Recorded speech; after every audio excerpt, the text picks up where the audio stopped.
कि हाल में ही सागर से शादी हुई होती है।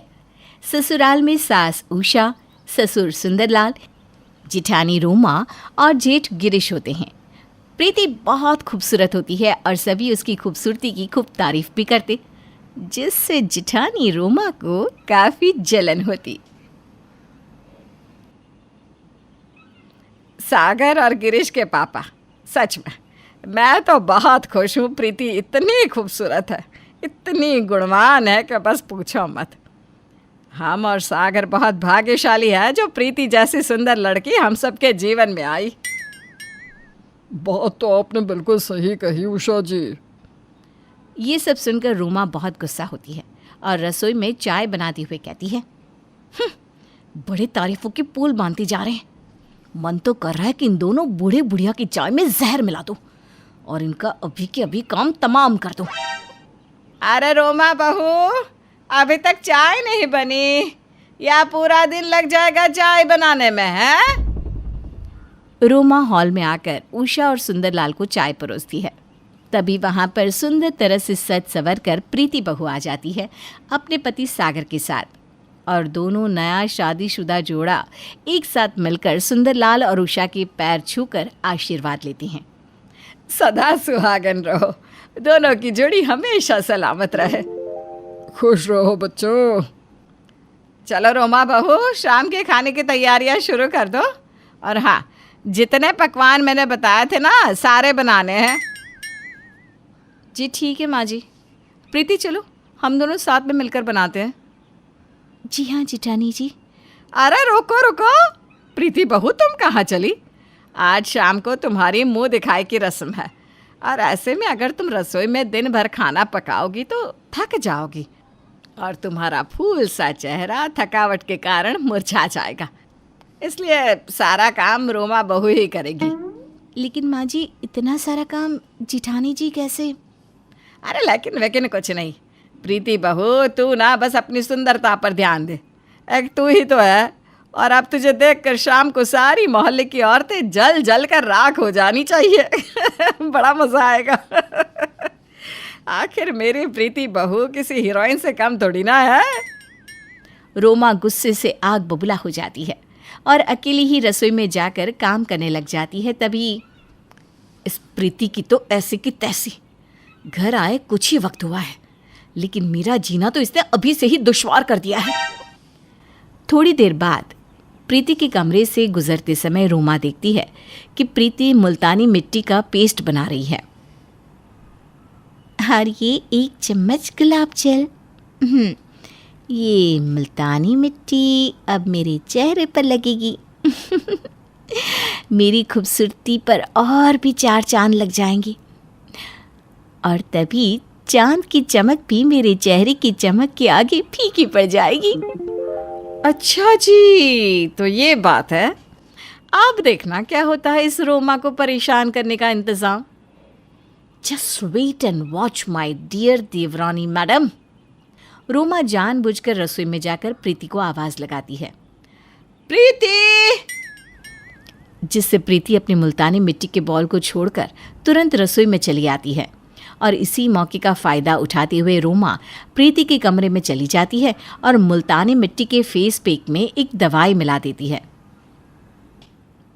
अब इस मुल्तानी मिट्टी को जब प्रीति अपने मुखड़े पर लगाएगी तब वो मुंह दिखाई में किसी को अपना मुंह दिखाने लायक नहीं रहेगी।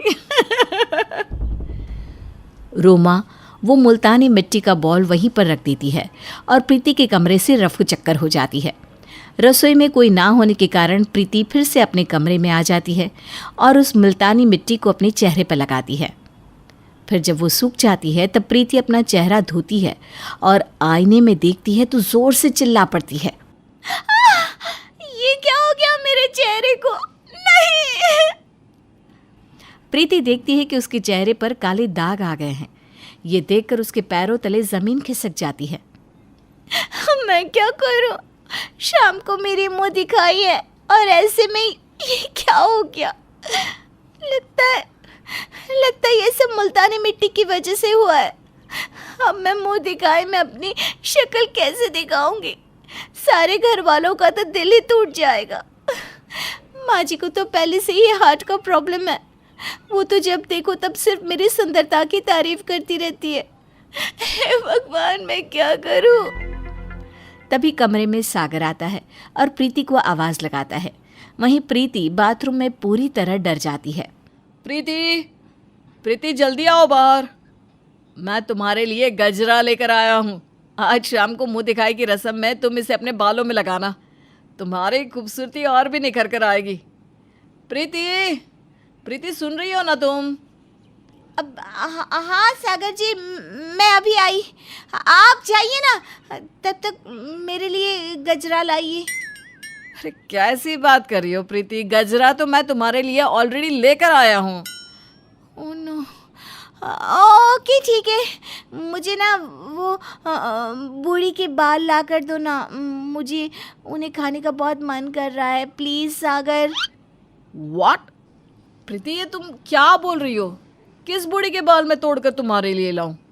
ये क्राइम मैं कैसे कर सकता हूँ जानू? और तुम बूढ़ी आंटीज के बाल खाती हो? Oh my God. वो नहीं मेरे भोले पति देव, अरे कॉटन कैंडी, उसे हिंदी में बूढ़ी के बाल कहते हैं ना। ओह अच्छा, मैं तो घबरा ही गया था। अच्छा ठीक है, मैं अभी लेकर आता हूँ उन्हें बाजार से। सागर चला जाता है और तभी प्रीति बाथरूम से बाहर आकर कमरे का दरवाज़ा अंदर से लॉक कर देती है और सोचती रह जाती है, क्या करूँ, कुछ समझ में नहीं आ रहा। मेरी शक्ल देखकर घर में कोई भी गश खाकर गिर पड़ेगा। नहीं, मैं किसी को अपनी शक्ल नहीं दिखाऊंगी। मैं ऑनलाइन कुछ देखती हूँ, शायद कोई सोल्यूशन मिल जाए, फिर बाद में इस मुल्तानी मिट्टी की कंपनी वालों की बैंड बजा दूंगी। प्रीति अपने फ़ोन पर ऑनलाइन वीडियोस देखती है और अपने चेहरे को ठीक करने के सॉल्यूशंस को ढूंढती है, लेकिन उसे कोई भी सॉल्यूशन नहीं मिलता। फिर थोड़ी देर बाद जब सागर बूढ़ी के बाल लेकर आता है, तब वो देखता है कि प्रीति ने अपना चेहरा घूंघट के पीछे छुपाया हुआ है। प्रीति, ये तुमने अपना चेहरा अभी से ही घूंघट के पीछे क्यों छुपा रखा है? वो ना, दरअसल माँ जी ने कहा है कि मुँह दिखाई की रस्म के 5 से 6 घंटे पहले ही नई नवेली बहू अपना चेहरा घूंघट में ही छुपा कर रखती है। अगर किसी ने गलती से भी मेरा चेहरा देख लिया ना तो अपशगुन हो जाएगा। हाँ सच में? लेकिन रोमा भाभी की मुंह दिखाए के वक्त तो ऐसा कुछ भी नहीं हुआ था। अब सागर समझा करो ना, वक्त के साथ साथ रस्मों रिवाज भी चेंज होते रहते हैं। हर बात पर डिबेट करते रहते हो तुम बस। अच्छा बाबा, ओके, ये लो तुम्हारे बूढ़ी के बाल और इन्हें तुम अब आराम से खाओ। और हाँ, शाम को वो गजरा लगाना भूलना मत। प्रीति दिन भर अपना चेहरा घूंघट के पीछे छुपाए रखती है और मुंह दिखाए के वक्त गायब हो जाती है और स्टोर रूम में जाकर छुप जाती है। तभी रोमा उसे देख लेती है। रोमा उषा को जाकर ये बात बताती है और प्रीति के ना चाहते हुए भी उसे उषा और रोमा मुंह दिखाए के लिए ले जाते हैं। भगवान जी, अब तो सिर्फ आप ही बचा सकते हो। क्या करूं? माँ जी को सब कुछ सच सच बता दूं, दिखा दूं अपना चेहरा? नहीं। प्रीति घूंघट के अंदर यही सोचती है कि क्या करूं और क्या नहीं। और उतने में सारी औरतें आ भी जाती हैं और जब उषा प्रीति का घूंघट उठाती है तभी प्रीति का चेहरा एकदम साफ होता है और चमक रहा होता है। ये देखकर रोमा चौंक जाती है। एकदम कोहिनूर लेकर आई हो तुम उषा बहन, नजर ना लगे प्रीति बहू को। थु थु थु थु थु। सच में मलाई जैसी गोरी सुंदर बहू है। तेरी तो लॉटरी लग गई उषा। ये क्या, ये जादू कैसे हो गया? लगता है उस फेस पैक के साइड इफेक्ट्स कुछ ही देर के लिए थे। थैंक यू भगवान जी। ये क्या? रोमा कमरे में जाकर जब उस दवाई को चेक करती है तब उसे पता चलता है कि उस दवाई का असर सिर्फ 5 से 6 घंटों तक ही होता है। नहीं, ऐसा नहीं हो सकता। रोमा अपना सर पटकते रह जाती है और वहाँ प्रीति को सभी औरतें सुंदर सुंदर तोहफे देती है और उसकी मुंह दिखाए की रस्म पूरी हो जाती है। संदीप और अंजू हर चीज़ से परिपूर्ण रहते हैं, लेकिन उनकी ज़िंदगी में बच्चों की कमी रहती है। अंजू मंदिर मंदिर घूमती है और बस भगवान से बच्चे की मन्नत मांगती रहती है। एक रोज़ संदीप अंजू से कहता है, तुम चिंता मत करो, भगवान हमारी भी झोली भरेंगे। दिन बीतने लगते हैं और भगवान अंजू की सुन लेते हैं और उसे 4 साल में 3 बेटियां और 1 बेटा हो जाते हैं। अंजू और संदीप उनकी परवरिश बहुत अच्छे से करते हैं। दिन बीतने लगते हैं और तीनों किरण, अनु और रश्मि बड़ी होने लगती हैं। एक रोज अंजू आमरस बनाकर तीनों बेटियों को देती है और बाकी बचा हुआ अपनी कामवाली को देने लगती है। तभी किरण कहती है, मम्मी ये कामवाली को क्यों दे रही हो? मैं पी लूंगी ना। मम्मी ये क्या, पैसे भी दोगी और आमरस भी? आम कोई सस्ता आता है क्या? हम पी लेंगे। तुम लोग इससे ज्यादा नहीं पी पाओगे बेटा, देने दो ना। देखो मम्मी, अगर आप दोगी ना तो मैं घर से चली जाऊंगी। मैं पीऊंगी पूरा आमरस। रश्मि, अनु और किरण जबरदस्ती बाकी आमरस पीने लगती हैं, लेकिन पी नहीं पाती। तब अंजू हंसने लगती है। पता नहीं इनका बचपना कब जाएगा। अंजू अपनी बेटियों की हरकतों को मजाक में लेती है, लेकिन उसे क्या पता था कि ये उनका बचपना नहीं, लालच है। दिन बीतने लगते हैं और चारों बच्चे बड़े हो जाते हैं। एक रोज अंजू संदीप से कहती है, ए जी, अब किरण की शादी कर देते हैं। एक की करेंगे तब ना दूसरी का नंबर आएगा। हाँ ठीक है, मैं रिश्ते देखना शुरू कर देता हूँ। संदीप किरण के लिए लड़का देखने लगता है और महेश को पसंद कर किरण से उसका रिश्ता तय कर देता है। घर में शादी का माहौल होता है और सब जमकर शॉपिंग करने लगते हैं। अंजू किरण के लिए सोने के जेवर बनवाती है। जेवर देखकर अनु और रश्मि का लालच बोलने लगता है, मम्मी मेरे लिए भी इतने ही जेवर बनवा दो ना। अरे बेटा, तुम दोनों की शादी में तुम दोनों को भी ये सब मिलेगा। तब का कौन देखा है? तुम तो मुझे अभी बनवा कर दो। किरण दीदी के पास 2-2 सोने के कान के बुंदे पहले से हैं। तुम अपने आप से मतलब रखो ना, मेरे सामान पर आंख मत लगाओ। बेटा, वो तो उसे गृह प्रवेश पर मिला था ना। तीनों में बहस होने लगती है। तब अंजू कहती है, ठीक है, तीनों को एक ही बराबर जेवर बनवा देती हूँ बस। शादी के घर में अचानक इतने पैसे कहाँ से आते, इसलिए अंजू अपने जेवर बेचकर तीनों बेटियों के लिए एक बराबर जेवर बनवा देती है। ये देखकर संदीप कहता है, मुझे नहीं पता था कि मेरी बिटिया इतनी लालची निकलेंगी। इधर किरण सोचती है, शादी के बहाने जितने ज्यादा पैसे सामान मिल जाए उतना अच्छा है। क्या पता मोहित की शादी के बाद ऐसा मौका मिलेगा या नहीं। जितना टान सकती है टान ले किरण। किरण महंगे से महंगे कपड़े खरीदती है। किरण को देखकर अनु और रश्मि भी महंगे से महंगा कपड़ा खरीद लेती है, जिससे संदीप का एस्टिमेट गड़बड़ा जाता है। तुम तीनों देखकर खर्च करो ना, इस तरह तो लूट जाऊंगा मैं। पापा, मेरी तो शादी है। ये दोनों तो लालची है एक नंबर की। अरे तू कौन सी कम लालची है? जाने से पहले सब लूट कर जाएगी क्या?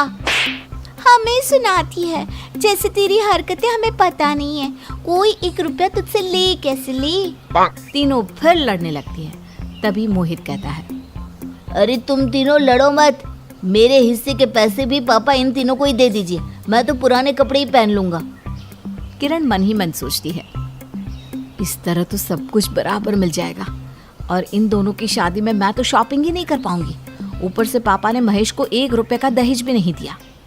रात को किरण अंजू और संदीप के कमरे में जाती है और कहती है, अगर महेश ने कुछ मांगा नहीं तो क्या हुआ? आप लोग उसे कुछ दोगे नहीं क्या? ये कोई बात हुई? कम से कम तिलक का उसे 10 लाख तो देना ही पड़ेगा आप लोगों को। मेरी भी कोई इज्जत है। अरे जब लड़के वालों ने नहीं मांगा तो क्यों दे हम? अच्छा है ना, उतने ही पैसे बच जाएंगे हमारे। अरे ये क्या बात हुई है? पैसे बचनी चाहिए बस, बेटी की इज्जत की कोई फिक्र नहीं है। आप लोगों को पैसे देने ही होंगे, मुझे कुछ नहीं पता। अंजू और संदीप किरण की शादी में तिलक देते हैं। संदीप अपनी बेटियों की हरकतों से दुखी होकर अंजू से कहता है, इन तीनों ने तो हद ही कर दी। मेरे बर्दाश्त की क्षमता अब खत्म हो गई है। इन तीनों की शादी करते करते हम तो रोड पर आ जाएंगे। ऐसा नहीं है जी, ये इनका बचपना है। ये बचपना नहीं, इनका लालच है। तुम कभी नहीं समझ पाओगी। दिन पर दिन किरण, रश्मि और अनु का लालच बढ़ता जाता है। जैसे तैसे तीनों की सारी जिद पूरी कर संदीप तीनों लालची बेटियों की शादी कर देता है। तीनों की शादी करने में संदीप की सारी जमा पूंजी खत्म हो जाती है। अब हमारे पास बस ये घर ही बचा है। मोहित के लिए हमने कुछ नहीं किया। इस घर को मोहित के नाम कर देंगे उसकी शादी के बाद। इधर इतना कुछ मिलने के बाद भी रश्मि, किरण और अनु की डिमांड खत्म नहीं होती। वो तीनों आए दिन कुछ न कुछ मांगती हैं। एक रोज़ रश्मि अपने मायके रहने को आ जाती है और रोने लगती है। मम्मी, मेरे पास तो वॉशिंग मशीन भी नहीं है। यहाँ वॉशिंग मशीन तो है, इस बार ना तो मुझे वॉशिंग मशीन के पैसे दे देना, मैं खरीद लूँगी। तुम लोगों की शादी में मैंने सब कुछ दे दिया है, अब मेरे पास देने के लिए कुछ नहीं बचा। ऐसे बोलने से थोड़ी ना होता है, मुझे पता है यहाँ किसी चीज़ की कमी नहीं है। अब तो मोहित भी कमाने लगा है। रश्मि ससुराल जाते वक्त मोहित से 15,000 ले लेती है। जैसे ही अंजू को ये पता लगता है कि रश्मि मोहित से पैसे लेकर गई है, तो अंजू गुस्से में मोहित से कहती है, अब कुछ भी नहीं देना है, हमारा खून पीकर मानेगी क्या ये तीनों? आज के बाद तुम मुझसे पूछे बिना 1 रुपया नहीं देगा। संदीप मोहित के लिए लड़की देखने लगता है। अनु राखी पर अपने मायके आती है। मोहित को राखी बांधकर अनु कहती है, चल अब पैसे निकाल। हाँ भैया दे रहा हूँ। मोहित 1,000 निकालकर अनु के हाथ पर रख देता है। नोट को आगे पीछे देखकर अनु कहती है, ये नहीं लूंगी मैं, इतना कम? अब तो तेरी शादी हो जाएगी, फिर तो तेरी बीवी कुछ देने ही नहीं देगी। कम से कम 11,000 दे, वरना ये भी रख ले। दीदी अभी मेरे पास इतने पैसे नहीं है। वो सब मुझे नहीं पता, किसी से उधारी लेकर दे, लेकिन इससे कम तो मैं लूंगी ही नहीं। मोहित दुखी मन से किसी से उधारी लेकर अनु को देता है। अंजू और संदीप अब बिल्कुल नहीं चाहते हैं कि उनकी बिटिया घर आए, क्योंकि वो लोग जब देखो मांगती रहती हैं। मोहित की शादी निधि से हो जाती है। निधि अंजू का घर अच्छे से संभाल लेती है, फालतू का 1 रुपये का खर्च नहीं करती और ना ही मोहित से कोई डिमांड करती है। निधि के व्यवहार से खुश होकर अंजू कहती है, इस घर को निधि के नाम कर देते हैं, आगे तो निधि को ही सब कुछ देखना है। नहीं मम्मी आप ऐसा मत करो, पहले सबसे बात कर लो। अरे मुझे बात करने की ज़रूरत नहीं है, तेरी तीनों बहनों को पहले से ही बहुत कुछ दे चुकी हूँ, अब मुझे उनसे कुछ नहीं पूछना। आज तक हमने तुझे कुछ नहीं दिया, अब इस घर पर तेरा ही हक है बेटा। निधि के नाम घर करने की बात जैसे ही तीनों लालची बेटियों को पता चलती है, तो तीनों किरण, अनु और रश्मि अपने मायके पहुंच जाती हैं। अब क्या लेने आई हो तुम लोग? वाह मम्मी, अब हमें आने के लिए भी नहीं पूछना होगा क्या? शादी के बाद ये हमारा घर नहीं रहा क्या? ऐसी बात नहीं है दीदी, ये घर कल भी आप लोगों का था, आज भी है और आगे भी रहेगा। तुम तो बीच में बोलो ही मत, ये सब तुम्हारा किया धरा है। मम्मी को हमारे पीछे से अपने बस में कर लिया और अब सब कुछ अपनी पत्नी के नाम करवा रहे हो। ये घर हमारा होता तो चुपचाप हमारे पीछे से खेला नहीं होता। ऐसा कुछ भी नहीं दीदी, आप लोग गलत समझ रही हैं। मम्मी, इस घर पर हमारा भी बराबर का हिस्सा है। इस घर के बराबर के 3 हिस्से करो। हम चारों के एक बराबर के हिस्से होने चाहिए। निर्लज्जो, तुम्हारी शादी में इतना खर्चा हुआ, मोहित ने तो 1 रुपया भी नहीं लिया। बचपन से तुम तीनों पर ही खर्च हो रहा है। मोहित ने तो पढ़ाई भी बाहर जाकर नहीं की क्योंकि तुम तीनों की शादी में दिक्कत ना आए। ये सब तो रहने दो मम्मी, तुम नहीं करती हमारी शादी पर खर्च, इस घर में हिस्सा तो हम लेंगे ही। ठीक है मम्मी, इस घर का बराबर का हिस्सा कर दो। रश्मि, अनु, किरण धरना देकर अपने मायके में ही बैठ जाती हैं और दुखी होकर अंजू रोती हुए कहती है, ठीक है, कर दो इस घर का बंटवारा। भगवान तुम जैसी लालची बेटियां किसी को ना दे। और अंजू के घर का बंटवारा हो जाता है। इधर किरण, रश्मि और अनु बहुत खुश होती हैं। उधर तीनों की ननदों को ये बात पता चलती है, तो वो लोग भी अपने अपने मायके आकर धमक जाती है और अपनी अपनी भाभियों को फ़ोन करती है। वाह भाभी, अपने मायके में हिस्सा ले रही हो, चलो अच्छा ही है, मैं भी अपने मायके में हिस्सा लेने आ गई हूँ। अब तो मैं इसी घर में रहूंगी, आखिर ये मेरे माँ बाप का घर है, मेरा भी इस घर पर बराबर का हक है। चलो मायके से लौट आओ भाभी, वहाँ का हिस्सा ले लिया ना, अब यहाँ का हिस्सा इज्जत से दे दो। अपनी अपनी ननदों के फ़ोन सुनकर तीनों के होश उड़ जाते हैं और तीनों अपना सामान लेकर मायके से जाने लगती है। मैं चली, यहाँ के हिस्से लेने के चक्कर में मेरा ससुराल का सब चला जाएगा। मेरी ननद मरती भी नहीं है, आकर बैठ गई यार। मुझे कुछ करना होगा, नहीं तो मेरे पति का हिस्सा बढ़ जाएगा। तीनों अंजू से कहती हैं, मम्मी हम जा रहे हैं। हाँ जाओ जाओ, कौन सा मैंने तुम्हें रोका है। जैसे को तैसा, लालच बुरी बला है, जितना तुम लोगों ने लिया है ना अब उससे ज्यादा देना होगा। तुम जैसियों के साथ तो ऐसा ही होना चाहिए। तीनों बेटियां पछताने लगती हैं और अंजू अपने घर के दरवाजे तीनों लालची बेटियों के लिए बंद कर लेती है।